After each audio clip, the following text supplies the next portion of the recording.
In 1993, a seasoned team of programmers and artists at SNK would set their sights on Capcom's fighting juggernaut. In the process, they came up with a perfect harmony of precise mechanics, stirring graphics, a new twist on traditional music, humor, and violence. What they created would quickly transform SNK into the international fighting game powerhouse we recognize today.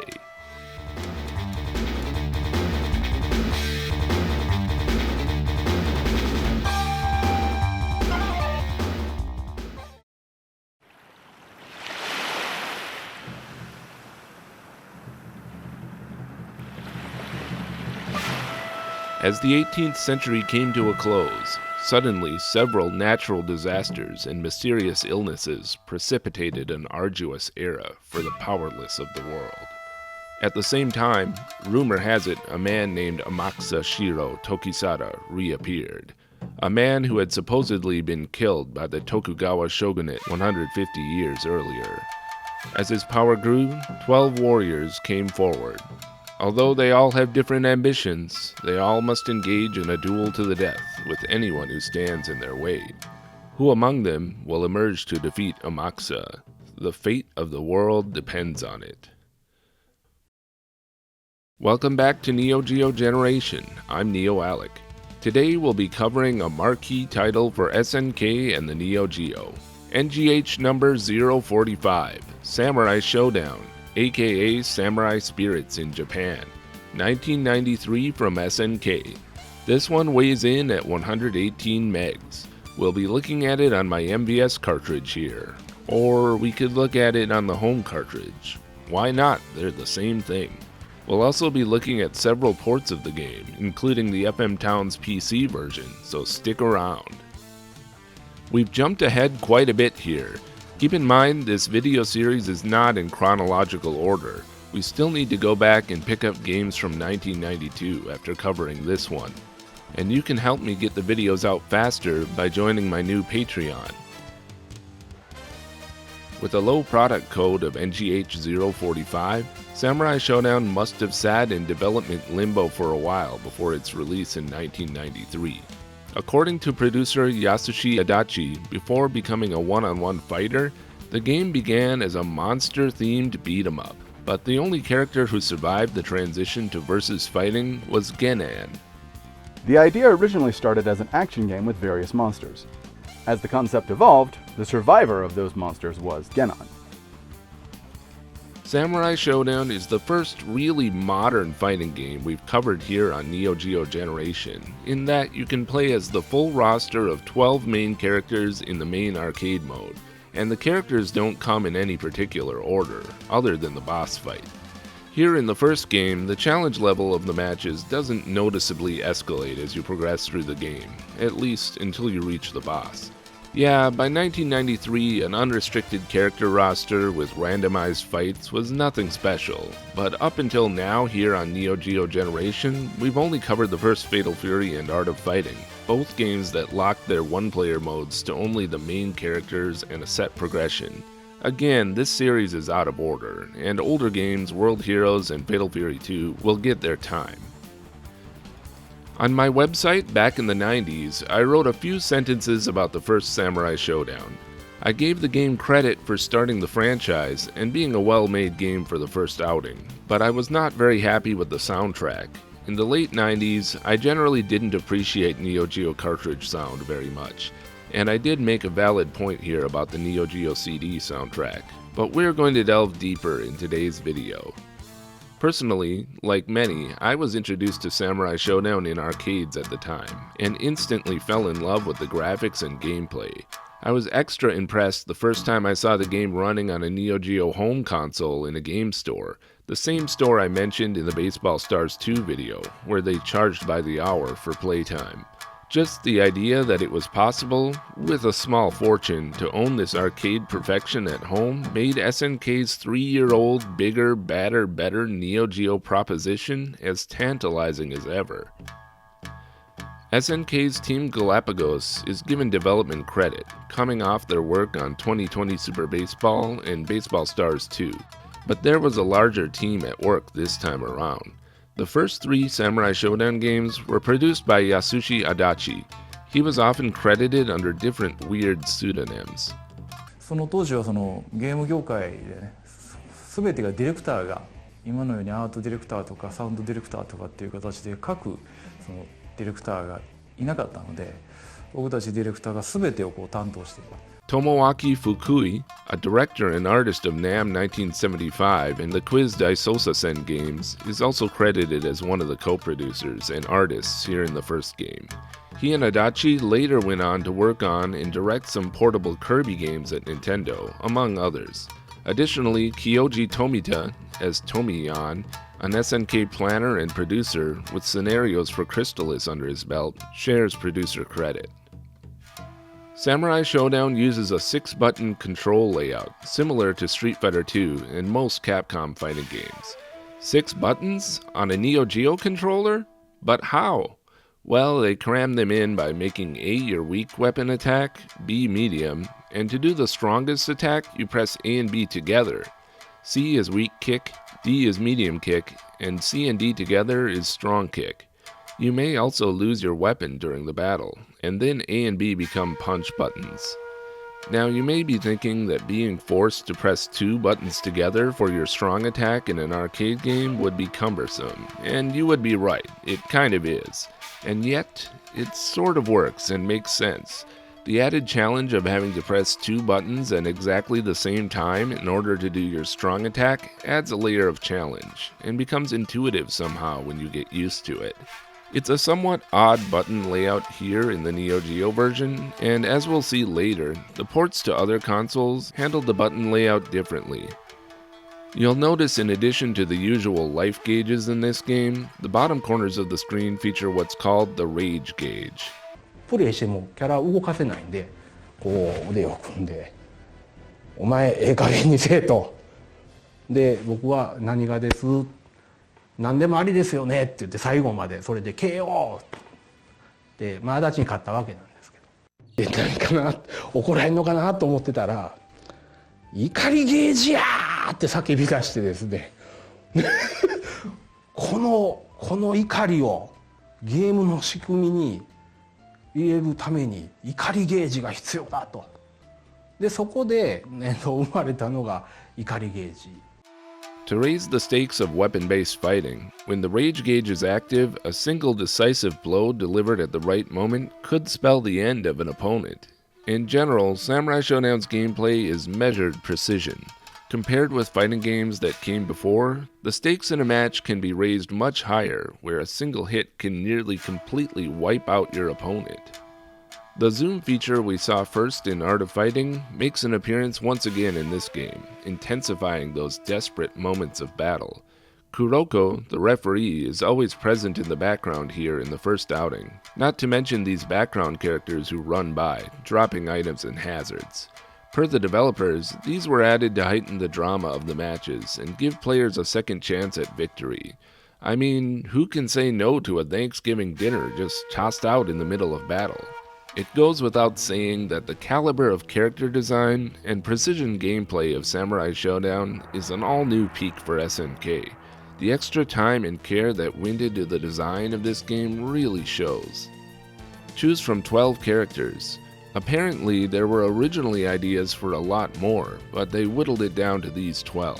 多分キャラクター自体はなんとなく資料を見たりとかその時の記憶からでいうと多分50種類ぐらいのキャラクターをこうバーッとたくさん設定をしてでその中からこう勝ち抜いたというか生き残った。The main character is the Ronin vagabond Haomaru, based on the famous swordsman Miyamoto Musashi. Nakaruru is a member of the Ainu people native to northern Japan, and fights with her hawk companion Mamahaha. Her mission is to protect nature through non-violence if possible. The American ninja Galford also fights with an animal companion, his dog Poppy. How could you possibly forget Galford and Poppy? Or, Poppy. The idea for the animal companions also apparently came from the options that follow your ship in shooters. As for why the game features characters from all over the world rather than only samurai from Japan, This was to lighten the atmosphere of the blade-wielding combatants and give a more festive feeling to the game. Genan is the only holdover from the original non-versus fighter conception of the game. According to Adachi, his finger blades were inspired by the Tim Burton movie Edward Scissorhands. Tachibana Ukyo is meant to be Haomaru's rival, for the first game anyway, so it makes sense then that he's based on Miyamoto Musashi's rival, Sasaki Kojiro. There's Charlotte, the French fencer. Not to be confused with Jan from World Heroes, who is based on Joan of Arc, Charlotte was likely inspired by other sources. Tam-Tam is the strongest warrior from his village in South America, known only as Green Hell. Earthquake's size shows off the bigger, badder, better sprite-pushing power of the Neo Geo, and he hails from where else but of course Texas, because everything's bigger in Texas. Wanfu is based on Miyoshi Seikai, one of the 10 heroes of Sanada.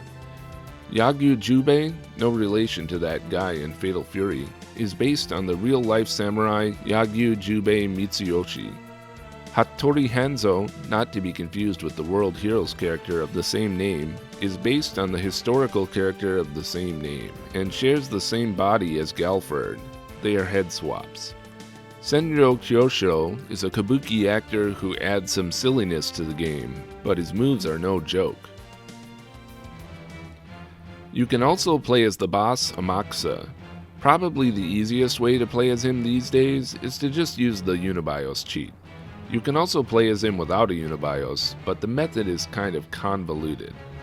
Though in one-player mode, the game will crash after beating the game, since he has no ending. The cutscene after the 4th match seems to at least kind of work without crashing the game. It treated it like I was playing Haomaru, but with Amakusa's color palette. Speaking of those cutscenes, there are several of them as you go, and they are mostly monologues from Amakusa.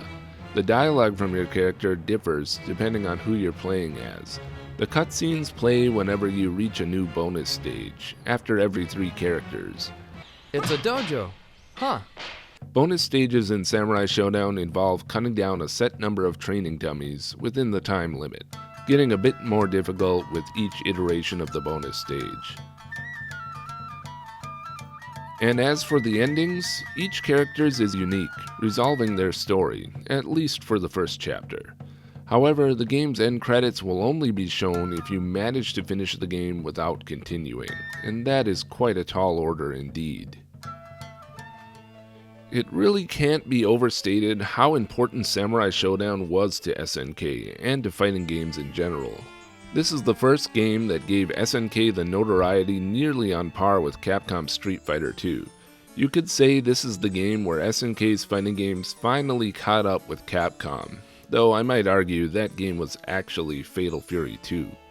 Many players even felt that the aesthetics and precise technical gameplay were on a level beyond anything that Capcom had put out at the time, sparking a friendly rivalry between the two companies that would last through the rest of the 90s.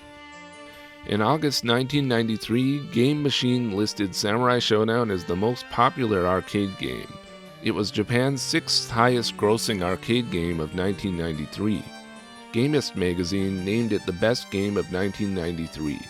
In the West, it was the best-selling arcade kit for several months in 1993, and it was in the top 5 arcade games that year. Electronic Gaming Monthly magazine named Samurai Shodown their 1993 Game of the Year.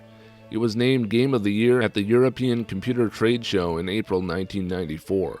The game remains one of the best, if not the best-selling home cartridges in the Neo Geo's history, making it one of the most inexpensive cartridges to own in today's used market. However, in Western markets, that home cartridge was not quite unqualified perfection. We did talk about one other game so far in this video series that had some light censorship in English mode. Legend of Success Joe had some blood changed to white. But Samurai Shodown was the first major case of a Neo Geo game that's censored when played on a home system with a US or European BIOS.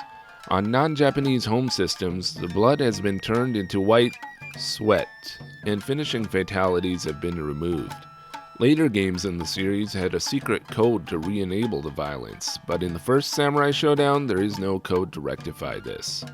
This is the most blatant case of an omission from Neo Geo home consoles since the beer frame in League Bowling.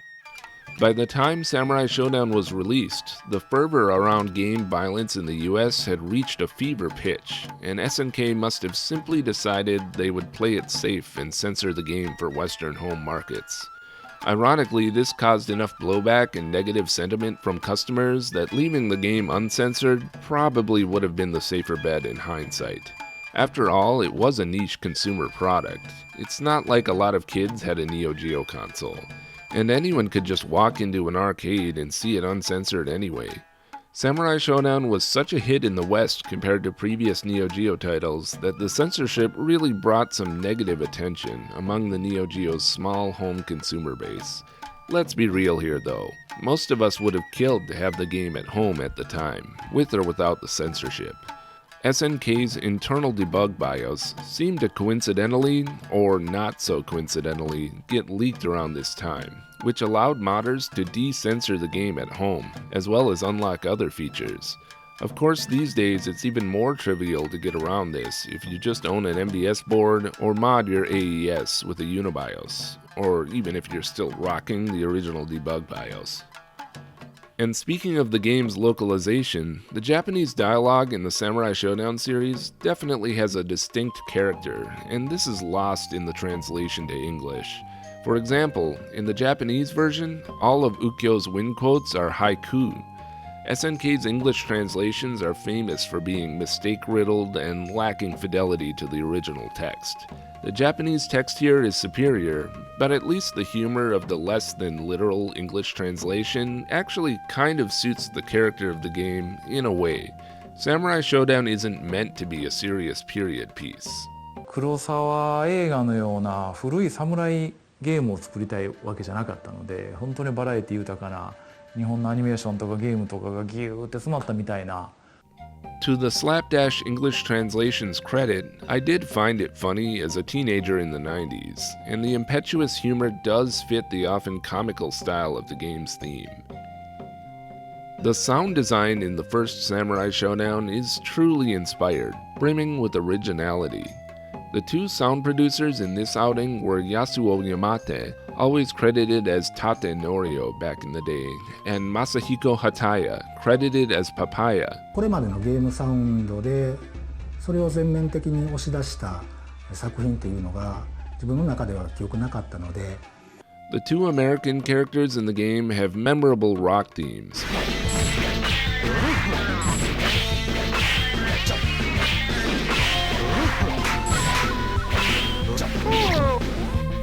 But then you have the stages that put subtle ambience ahead of all else, with melodies taking the back seat. I'm trying to express a world of wabi-sabi. As a result, I arrived at the idea that silence is also music.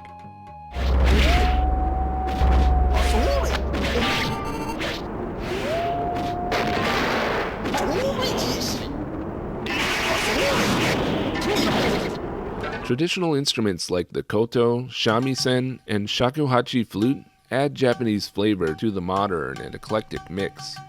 You also have catchy melodies like Nakaruru's theme.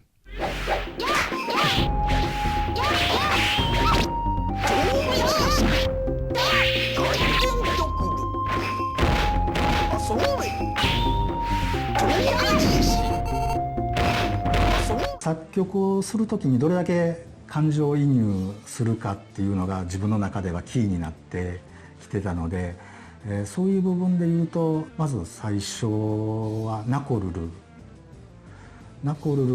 はやっぱりそのナコルルのメロディーを作り出すのにかなり苦労して時間がかかった。Charlotte and Wanfu's themes put the Neo Geo's ADPCM channels first for a more dramatic orchestral sound.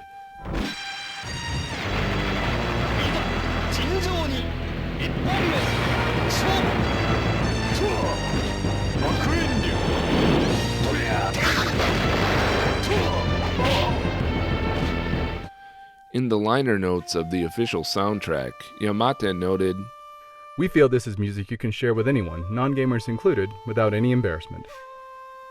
Unlike in most previous SNK games, for Samurai Shodown, proper voice actors were brought in and recorded in studio. Samurai Shodown really nails the feel of weapon-based fighting in its first outing, and that is in no small part thanks to the sound effects. You'll feel every metallic clang of bare metal on metal of the blades, and that sound of the opponent being slashed. 会社の給湯室にこもっていろんな鉄の素材とか集めてきていろんなところをこすったりしてでギギギギギギっていう音をなんとかクオリティアップさせていこうっていうので。It's crazy to imagine Yamate using kitchen implements to record these sounds to the Neo Geo's 80 PCM in the early 90s.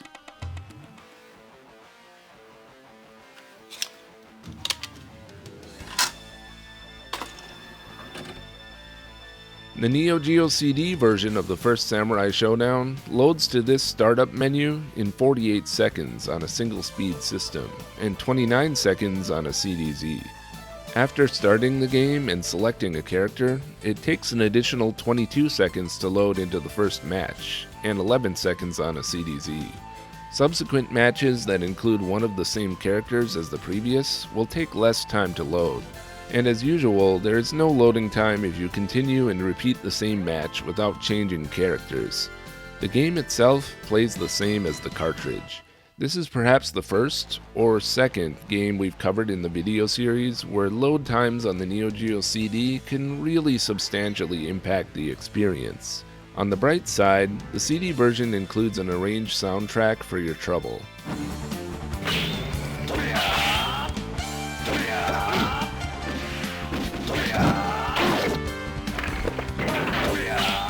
Unlike the other games in the series, for the first game, the Neo Geo CD arranged version of the soundtrack was not handled by Tate Norio. 確か侍の1作目の時は、私じゃなくて、別のコンポーザーがその侍の曲をアレンジして、やっていただいたんですけど。Interestingly, SNK had released an arranged soundtrack called Samurai Spirit's Image Album, arranged by Tate Norio, earlier in the year before the Neo Geo CD release. And the arrangements on that CD are different than the ones in the Neo Geo CD release. Those versions probably weren't used in the CD game because the arrangements are a bit too eccentric and unorthodox compared to the originals to be suitable as game BGM. Hence why it's an image album. The arranged soundtrack for Samurai Shodown 1 on the Neo Geo CD follows the sequence of the cartridge soundtrack more closely and can be somewhat hit or miss. The tracks that have live wind instruments and the rock songs for the American characters are great.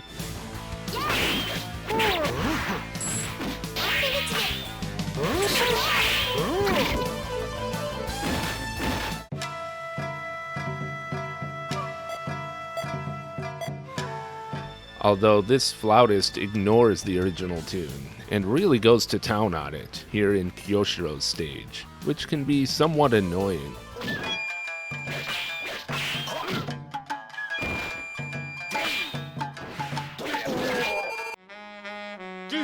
Will you cease that infernal tootling?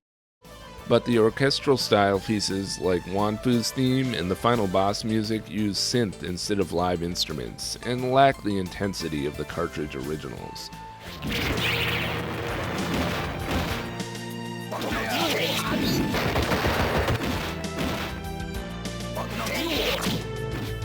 I love me some Neo Geo cartridge music, but if you're looking for a CD arrangement, it is an overall very decent soundtrack for an earlier Neo Geo CD game.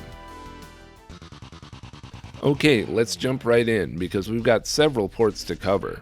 The SNES version of Samurai Shodown was released by Takara in 1994, and like most of the SNK SNES ports, it was developed by Monolith.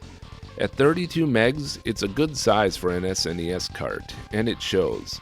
This is the version of the game my brothers and I owned back in the 90s, and we spent a lot of time with it. It is quite a good port, despite the lack of scaling and the very small character size. It plays very close to the original, most of the splendor of SNK's background details come through, and even all the cutscenes are here, which look very good. The voices are a bit muffled, as you'd expect, but the music is a high-quality SNES version of the soundtrack.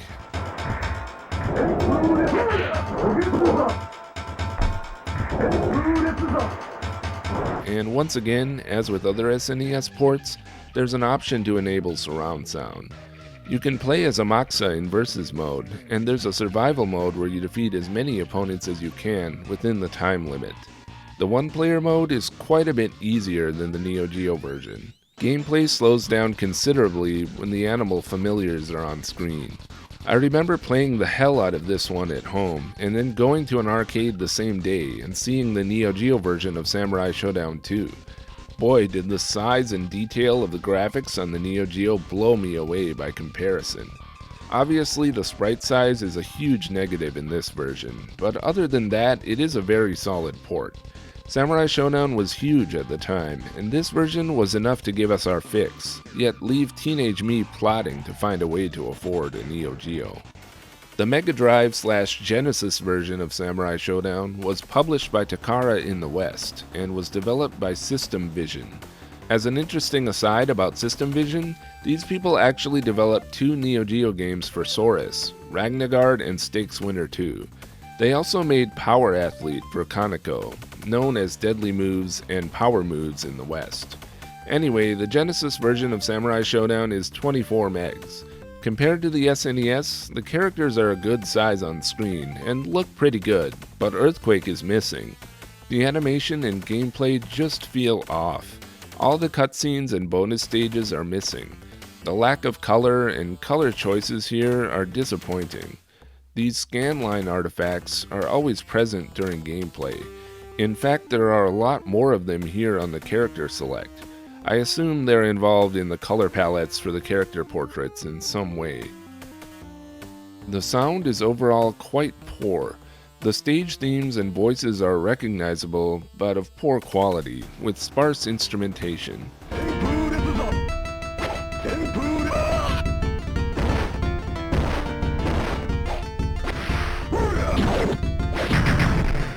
You're going to want to have a 6-button controller for this one, because the 3-button mode is just absurd, requiring a different pair of the 3 buttons for each kick. Teenage me rented this version, and while I liked the look and size of the characters, I was disappointed with the rental. There's also a Sega CD version, developed by Norwegian studio Funcom, and released only in the US and Europe in 1995. The same studio also ported Fatal Fury Special to the Sega CD. It's a completely different port from the ground up than the Genesis version. This version should be a lot better than the 24 meg Genesis version, considering the hardware it's on, and yet it's still lacking Earthquake. It's also missing Kuroko and all the background characters. Instead, items simply randomly pop up from nowhere during the match. Amaxa is visible on the character select, but isn't playable without a ROM hack. That said, the Sega CD version is otherwise a big step up from the Mega Drive. It has the full intro and cutscenes. The overall look of the characters and backgrounds are much cleaner and more detailed, although Galford's background just looks weird. It's like they ran out of colors and just gave up. The soundtrack is just a recording of the Neo Geo cartridge version.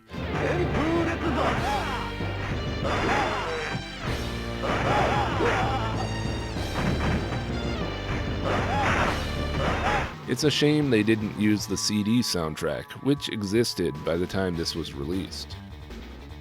One of the cool reasons to own a 3DO was its port of Samurai Shodown.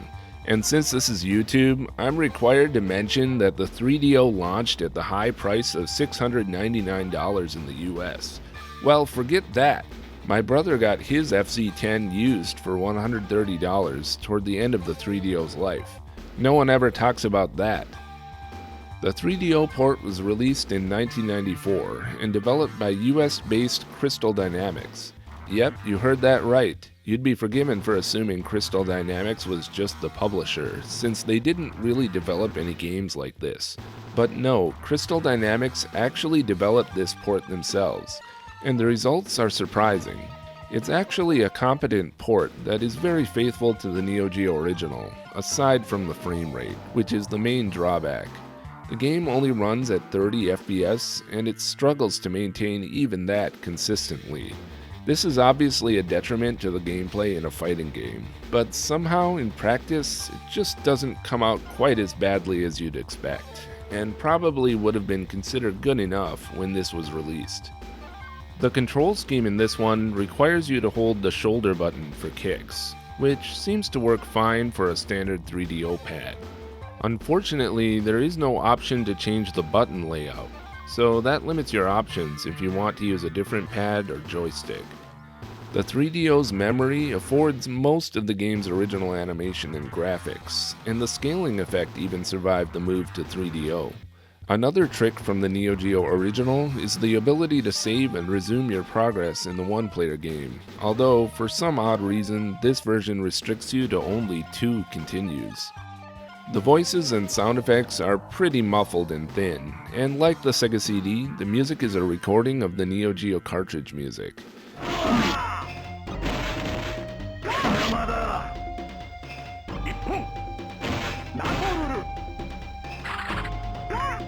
It's too bad they couldn't have used the arranged music from the Neo Geo CD. I mean, the 3DO got an awesome port of Super Street Fighter II Turbo, developed in-house by Capcom themselves, and it had a fantastic arranged soundtrack. But maybe SNK's arranged soundtrack wasn't quite available at the time Crystal Dynamics was developing this.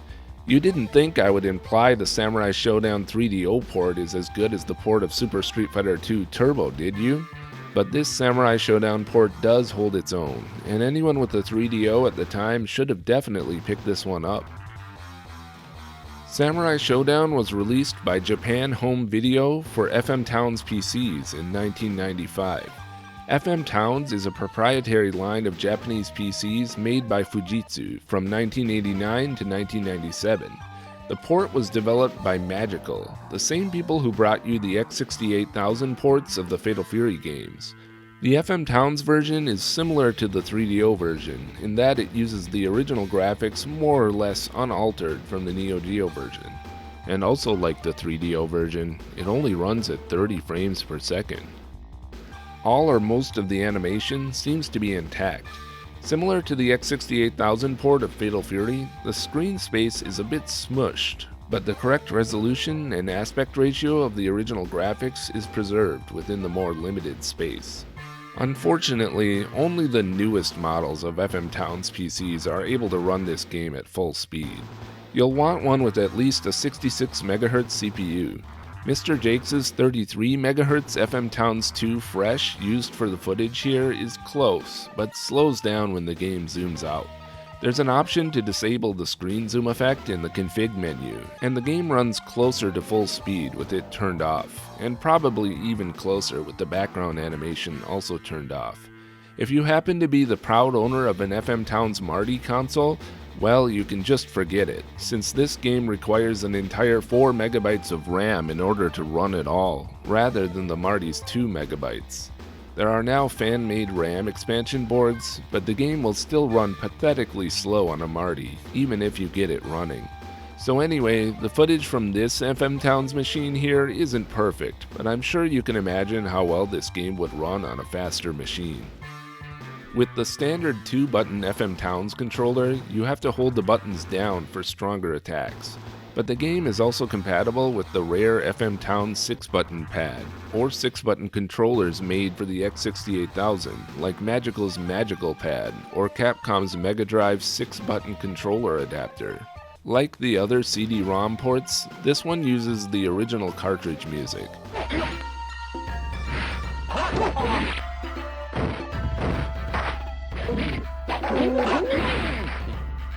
The ADPCM can sound a little muffled at times, and some of the SSG sounds are oddly missing, like the score tally at the end of the match.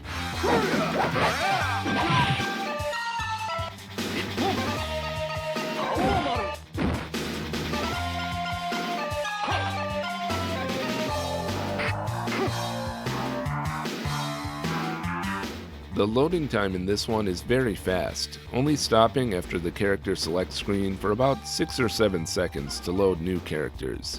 So overall, it was a very competent version of the game for its time, for those who did own the required hardware. The Game Gear port of Samurai Shodown was developed by Santos and released by Takara. This version tries its 8-bit hardest to look like the arcade original, but the Game Gear's low resolution makes everything look like an abstract pixely mess. I mean, look at this.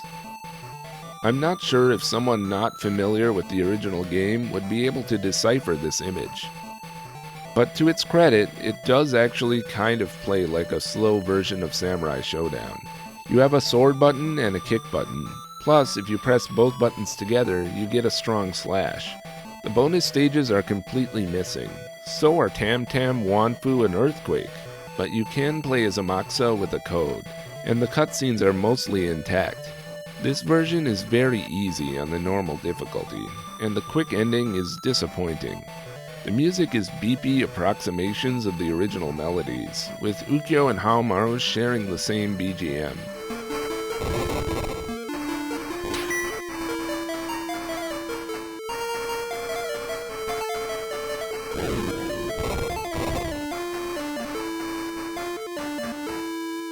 Oh, and like a lot of Game Gear games, there's a fan port to the Sega Master System. Playing on the Master System does give you a wider view of the playfield, if you don't mind all the usual graphical glitches around the edges of the screen, which are typical of most of these ports.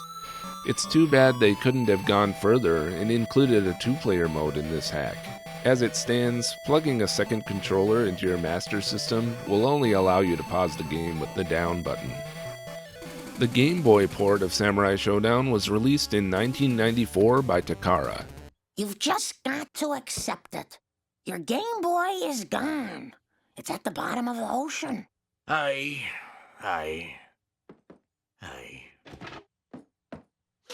This version was developed by Tamsoft, the same people who made the original Battle Arena Toshinden for Takara.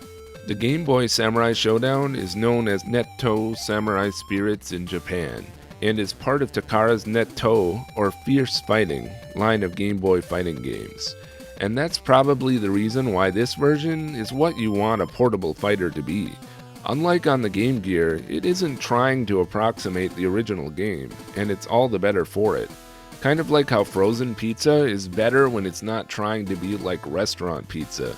The cute chibi restyling of the graphics suits the low resolution, and the gameplay has been likewise simplified, preserving most of the special moves, but none of the fatalities. All of the characters, including Earthquake, are here. You also get the bonus stages and a simple version of the cutscenes. Plus you get a new quick text intro story at the start for each character. Waff? What's Waff? People, that was all wrong. Poppy doesn't say woof, he says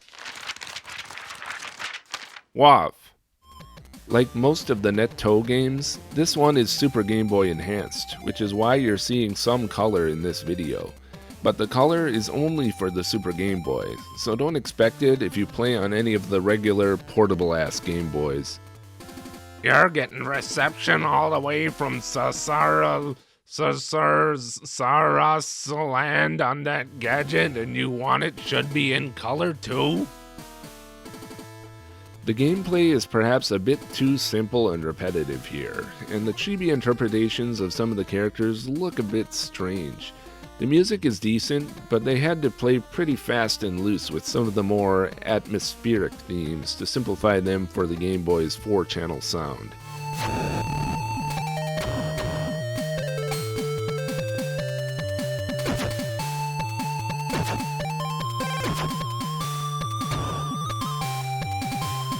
This port is certainly nowhere near as good as SNK's later efforts on the Neo Geo Pocket, but the graphics do at least have a similar kind of spirit and charm.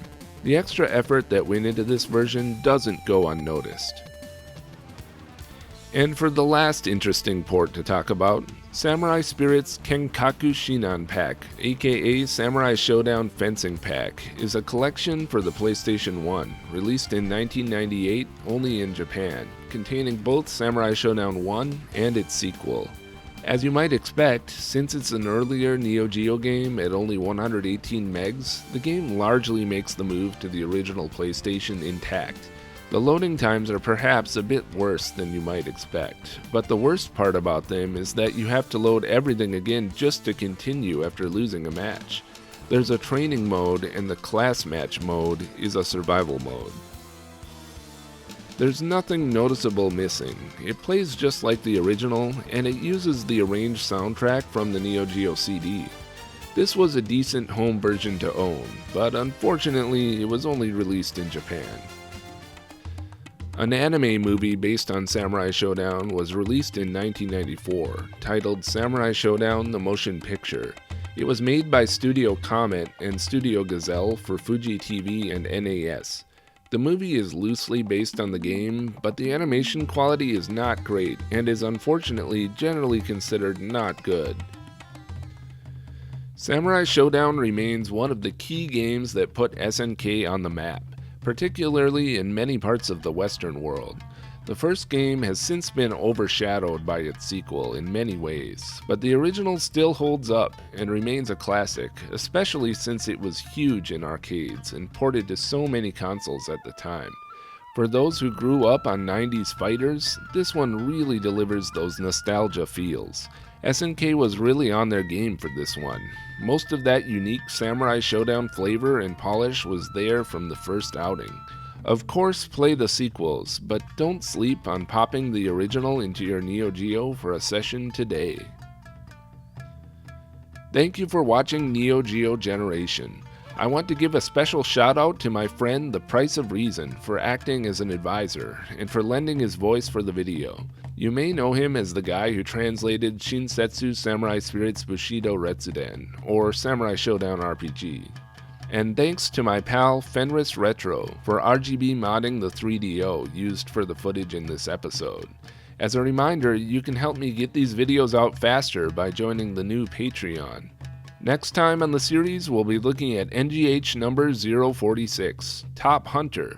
We'll be jumping ahead quite a bit here again with this one to 1994, so don't get too comfortable with this newer stuff. We've still got to go back and cover some 1992 games. I hope you'll join me. Be sure to like, comment, and subscribe to Basement Brothers. Now go play some Neo Geo. This is Neo-Alec signing off.